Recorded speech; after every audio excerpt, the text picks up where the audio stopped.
Alright, so no, I am not wearing the same stuff a week later and in the same position. I decided to go ahead and make two videos just so I could get this knocked out. We are still at Garden of the Gods Park in Colorado Springs as our backdrop here, and this week we're going to talk a little bit about how the sourcing has gone for me since we started this whole adventure. We left San Antonio in mid-May. We were there for about 2 weeks in the RV park we were staying at before we left. So I already knew that area. I knew what I was doing there. Sourcing was pretty off and on for those 2 weeks, which is normal for every place. But I noticed as soon as we got up to Arkansas, I didn't have that mental picture of everything in the back of my mind. So I, had to go into research mode to figure out where I was going to be going. I knew the area because we lived there 15 years ago. I lived there for quite a few years, so I knew the area, but I didn't know where anything was at. Like, there's been so many changes in construction and new housing developments. It's just a really big growing area in Northwest Arkansas, especially around Bentonville, Rogers. So I had to relearn how to do everything when we got up there. So I tried to use my stuff that I talked about in, the previous week. I was looking on Facebook, I was looking on Craigslist, estatesales.net, my garage sale apps, and I was having like zero luck. I was finding a couple sales here or there, but there wasn't anything popping up even on the weekends. I was even going further south to Bella Vista, which is about 45 minutes away. Everything was kind of spread out. I was going through neighborhoods, based off of looking at satellite imagery on where the subdivisions were. I wasn't finding anything doing that. There was only a couple of thrift stores, mainly Goodwills in the Fayetteville area, Fayetteville, Arkansas, and they were just crap. And I don't know if it was because I went at the wrong times, because I know Goodwills are going to always be hit or miss. Some of them you have to go right at the opening because they only restock one day. Sometimes they restock throughout the day. I'll be honest with you, I did not go enough to kind of build a picture of those. I just know from experience the ones that I went to, I normally went into once or twice, and I did not have much luck at all. And it kind of made me not want to go back. And that's something I've really got to work on, because there's going to be times where I'm only going to be able to find stuff at thrift stores. I'm not going to be able to do my favorite thing, which is garage sale. So that's something I personally have to work on. Didn't find anything in Fayetteville. Whenever we got down to Bentonville, the Bentonville, Bella Vista, Centerton, that whole little area, it got a little better. I noticed there was quite a few sales in Centerton on Fridays, and then we were actually doing stuff on that Friday, so I'd see these signs and I wanted to stop so bad, but it wasn't one of those situations where I could. But whenever possible, you are supposed to stop. If you see signs, stop whenever you can, because you don't know what you're going to find. It could be a great sale.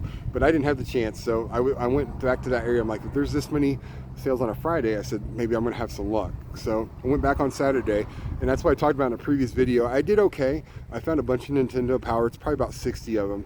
I have not worked on any of those yet. I didn't even really look them up yet because, again, I practice first in, first out.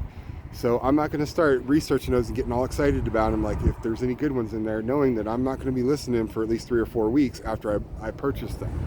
So I just put them in the back of my mind and forget about them to keep me on track with what I need to worry about listing now, which is the oldest stuff I had sitting in my death pile.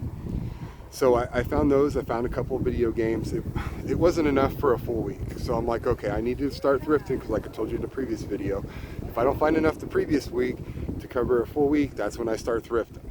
So that's when I started going to the thrift stores down there, and it was bad. The Goodwills, of course, were not great at all. Those were the worst ones. There was a Helping Hands in Bentonville that I found that I did pick up a couple of good items in. There wasn't a lot of volume, but I was able to find some pretty good items. I even found, I think it was some skin cream that ended up, it was probably going to go for like $65, I think, and I paid like $3 for it. But that was a place I did talk to the people there a little bit to kind of get an idea. It's a bunch of old ladies running it. They kind of put stuff out throughout the day. It wasn't just a restock at night and then open type deal. So I did try to go back to them a couple different times, and I found other stuff over that period. I even found like an old Goosebumps book with a pin flashlight that was still in the container, although it was open. So that's probably going to be listed this week. That was worth like $40, I think. So I found stuff here or there, but it wasn't enough to give me a full week's worth of inventory. And that's my fault because I'm just so used to just finding stuff at the garage sale that, I don't like going to thrift stores. And I'm working on that. I've got to start learning to hit 3 or 4 or 5 different thrift stores in a day and not having a whole lot of luck and having to grind out 5 or 6 items a day if I can find it. And then other days maybe picking up 15 or, only able to find, 5 items, going out to thrift stores every day, 5 days a week. That's only giving me 25, and then hopefully I can find 30 to 50 items in garage sale. I have not been in that situation yet. I know it's eventually going to happen, so we'll work on, me mentally, I'll work on getting into that mode to where I'm going to do thrifting more. But back to what I was talking about, so I didn't have a whole lot of luck. Now the next weekend, it was the last full weekend before we were going to be leaving to come up here to Colorado. There was a citywide sale Friday and Saturday back up north near Fayetteville. It was in Farmington, which is a town of about, I think, like 15,000. It was a citywide sale. So I had found out about that from the previous week when I went to a garage sale up there when I was still staying up that way. The lady told me about it, and it also popped up on Facebook Marketplace. So I'm like, okay, I'm hitting this. It actually popped up on my Garage Sale Finder app too for most of those sales finally. So I'm like, good, okay, something's going right. So I go to this sale Friday and Saturday. I'm down in Bella Vista now, so I'm having to drive 5 minutes there and then 45 minutes back. But for a citywide sale, I'll do that. It ended up being really good on Friday, so on Saturday. The main thing that kind of killed it on Saturday, I'm going to tell you guys a story. You probably haven't had something exactly like this, but this type of things happen. Okay, so I was at this sale. It was a really ritzy neighborhood. I got the guy to come out. The wife was the one running the sale. He had some old video game stuff, and we started talking about stuff, and he realized, like, hey, I'm a guy that's really into that stuff. So we started bringing stuff out. He had a boxed NES, but without the styrofoam. He had probably about 35 to 40 NES games, all the great titles. He had Mega Man 1, 2, 3. He had both Zeldas. He had the Castlevanias. I mean, he had a couple of lower ball ones. He didn't have Bubble Bobble 2. He had Bubble Bobble 1, but not 2. But just great games. He had Sega Genesis, the original model in a box with the packaging. And he also had a PlayStation 1. It was the one with the analog joystick, so it was one of the later ones. That was also boxed. And he had some PlayStation 1 games, only 3 Sega games. He also had a Wii. He brought the games out. He didn't bring the Wii out, but he said I could have the Wii with the games. And he had the good games, like, he had the Mario games. He had, Wii Sports, Wii Resort, Sports Resort. I'm like, okay, what am I paying for this? I got him. He didn't know if he wanted to sell everything, but I finally got him to $500 for it. Okay, the problem was I didn't have enough money. I only had about $320 on me. So I said, okay, here's a 20 because I want you to know that I'm coming back. So I ran up there. I'm so excited to get all this stuff. And then I go pull the money out of the ATM, come back. The wife's there, the husband's not. And there was this little kid that was there. He was kind of out doing a sale too. Hadn't said nothing when me and his dad was talking and when the stuff brought out, but evidently he told his dad that he didn't want his dad to get rid of it, that he wanted to keep it.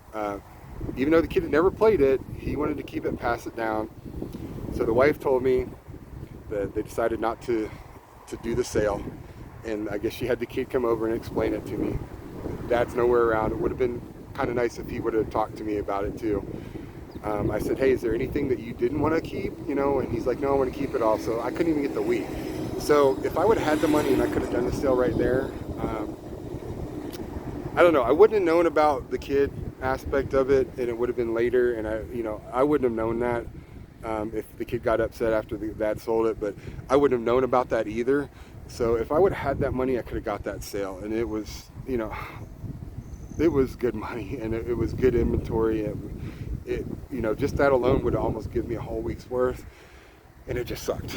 And I know stuff like that's happened to you guys. Like maybe the parents called their adult son or daughter, and all of a sudden, even though they're getting free storage from their parents, you ask them if they they can sell the stuff. They're like, no, we can't. I want to keep that, even though it's been sitting over there for years and nobody's messed with it. I know we've all been through that, and this one was heartbreaking. Like, it was a gut punch. I'll tell you, for like a couple of days I was pretty down, because that's something I love video game stuff. It wasn't just the money aspect, it was just all the cool stuff, and to just have that kind of slip through my fingers because I didn't have enough money with me, it hurt quite a bit. But I made enough that time to cover a full week. So I was like, yeah, okay, no more thrift store, because we were going to be leaving that next weekend anyways to travel up here. So I didn't have, a whole lot of time anyways. I went out on Friday and didn't really find a whole lot. So that was probably good. When we got up here, I did the same thing. I started checking up garage sales and stuff by about Wednesday, and I was like, whoa, wait a second here. I was looking on Craigslist. I was like, I'd never seen so many Craigslist sales before.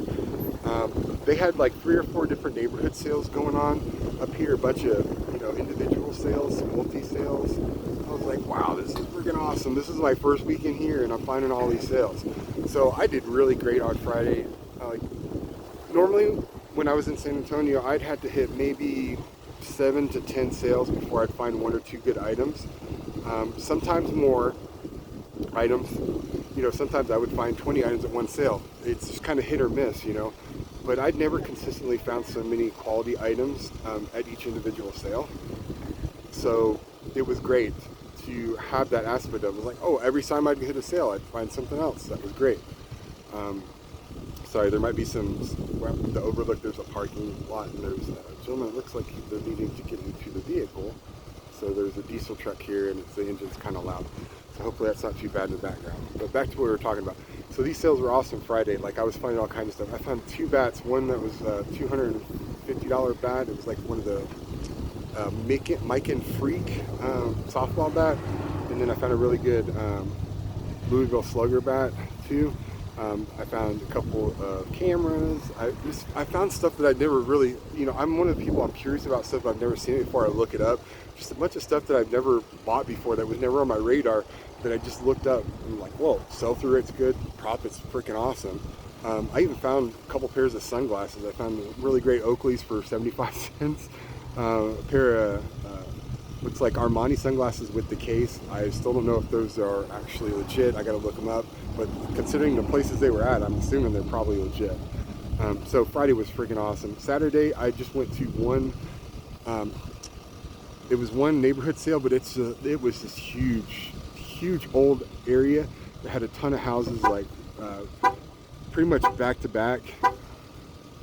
Of course, I'm gonna start getting, okay, they're breaking into the vehicle. They got the vehicle open now, and it's gonna start making the alarm go off. Okay, so I think they got it fixed now. I'm so sorry about that, guys. This comes from me not doing good editing. You're just gonna have to take what you get with me. But back to what we were talking about. This sale was great. I found up here people really like to walk. They like to bike. Any reason there is to go outside, they are outside. This sale there was just so many people. There's like these tree-lined boulevards. It was probably a solid 3 square miles of houses and these little, tree-lined boulevards and stuff. So not a whole lot of parking, a lot of people, pretty congested. I still found some pretty good stuff. The first thing was right off the bat, like one of the first sales I went to, that they were still setting up stuff, and it looked like they were hauling it in. It was like a multi-sale. I found 2 NESs, cords, controllers, light guns, and then probably about 25 cartridges. Nothing really high end, but they had the Marios. I got Castlevania. I got one Mega Man and a couple other good games. They're $15 to $20 games. A couple of low ends, but it was like, okay, this is a good start. I found little bits throughout the other sales. It got a little bit closer to what I was used to, where for every 6 sales I would find 1 or 2 good items. But then probably around noon, I found a guy who said he had a Dreamcast with some games, and he started talking about, yeah, I used to love playing House of the Dead with the gun on the system I had. I was like, yes. So the only problem was, he's like, well, it's 30 minutes away from here. And he's like, I really should have brought it. There's some other things I thought I would bring up, and I didn't. Like, let me go up there. I'm going to go up there real quick and get it, because it was another multi-sale. They were somebody else. So I'm like, I've heard that before in my head. I'm like, okay, well, let me give you my number, and just give me a holler whenever you get back. So what happens, about an hour and 15, 20 minutes later, he texts me and says, hey, I'm on my way back. I'll be there in 45 minutes. That one's not too bad. I was like, yes. So he finally gets back, and he actually found a couple other things. I told him I looked for digital cameras, iPods, and stuff. He also found a Sony, I think it was an S8100, so that's $125 right there. I got that for $5. He had another little Sony Handycam, one of the mini HD ones. That still was going for like 60 bucks. I paid $5 for that. They gave me an iPod. But the cream of the crop was the Dreamcast. It's in beautiful shape. It had 2 controllers. Both controllers had a VMU with it. One of those controllers was one of the clear yellow front panels. Those are worth like 150 bucks. There's like none listed right now. And the last one that sold was $150. So I could probably even get more than that as long as it's working. And he had, I think, 8 games with it. The bad thing is he could not find House of the Dead with the gun. That I think would have been $80 to $100 right there. But he did find some other good stuff like Sonic Adventures. He had, I think, Jet Set Radio, Crazy Taxi, a couple other good ones. So I was like, yeah. And I paid $40 total for the Dreamcast, the 2 controllers, and the games. I was like, yes. So that was a really good sale. So the second week, or actually the first week we were here was just great. You know, that was after a drought in Arkansas. So again, it's like every other place you go to, it's going to be hit or miss. I was getting really down in Arkansas about sourcing just because I just was not having a whole lot of luck. And then you come here and you get a good weekend like this, and it just kind of lifts your spirits up. You got to ride the highs and the lows, guys. It's just the same with sourcing as it is with the revenue side of it, with the sales side of it. You're going to have those times. The thing to remember is stay consistent. Do everything you can. Don't try to put the blame on something else and make excuses for yourself. Try to do better, okay? Work on your sell-through rate. Try to get that up. Try to get your return on investment up, you know, for how much you try to pay less for more. But if you're not able to find quality items with good sell-through rate for cheaper, pay $50 to sell, you know, a $120 item if that's going to work for you and it's got a quick sell-through rate. One thing I found is I'm still picking up some bigger items too, but I'm getting those listed as soon as possible, just because I don't have the space for them. If it's something I think the sell-through rate's big enough or high enough where I can move it in a week or two, I'll pick that up and just kind of put it somewhere so it's out of the way if there's space, and get it moving. I'll put it up there cheaper. I am doing that still to try to get some more inventory. Just I guess this video is just sourcing in different places is doable. Okay, you got to be smart about it. Do your research. A little bit of luck. So far so good. I'm going to update this probably, you know, in another month or two, maybe. I'll do another sourcing video to kind of give you an overall summary of what a longer period. This has only been about a month that I've been sourcing. So we'll give you maybe a couple months so you can see how it is over a bigger period of time. To see if I'm still having the luck, you know, the highs and the lows, but, you know, be able to maintain what I need to maintain for sourcing week to week. But for right now, we're going to go ahead and go. Next week, I am going to probably do a video of like, what's the pros and cons of doing this for me and my family so far? What have we found that works for us? What have we found that's just not been great we're trying to correct? But for right now, I'm going to sign off. You guys, I'm thinking about going back over here later in the evening and doing a little bit more hiking in here because we got a couple more days. We're up at Red Rock Open Space. That's one thing you will not lack if you come here to Colorado Springs is opportunities for hiking. The weather is a little hot right now, but it cools off really nicely in the evening, gets down to around 70. So great hiking weather. Y'all have a great week. Hopefully you got a great sourcing weekend coming up, and we will see you next time.